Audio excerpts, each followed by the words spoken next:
The gentlewoman from Florida is recognized. Thank you, Madam Speaker. I'd like to yield 2 minutes to the gentleman from Texas, Dr. Paul. The gentleman is recognized for 2 minutes. Gentlelady for yielding, and I ask unanimous consent to revise and extend my remarks. Without objection.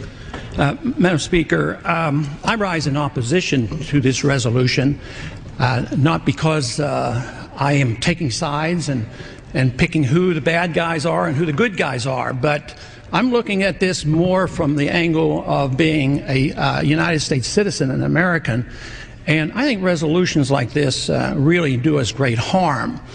In many ways, what's happening in the Middle East, and in particular with Gaza right now, we have some moral responsibility for both sides in a way, because we provide help and funding for both Arab nations and Israel. And so we definitely have a moral responsibility, and especially now today, the weapons being used to kill so many Palestinians are American weapons, and American funds essentially are being used for this.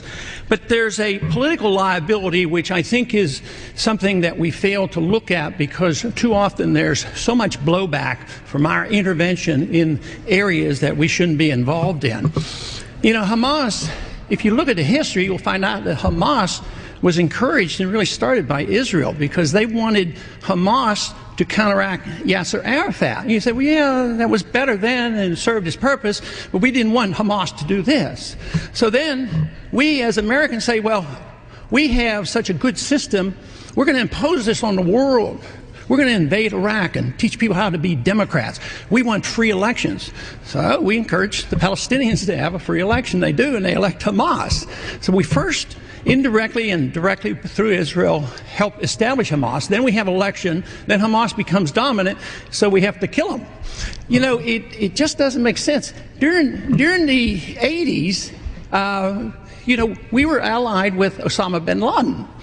And we were contending with the Soviets. It was at that time our CIA thought it was good if we radicalized the Muslim world.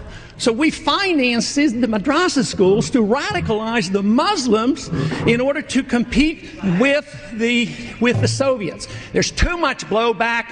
There's a lot of reasons why we should oppose this resolution. It is not in the interest of the United States. It's not in the interest of Israel either.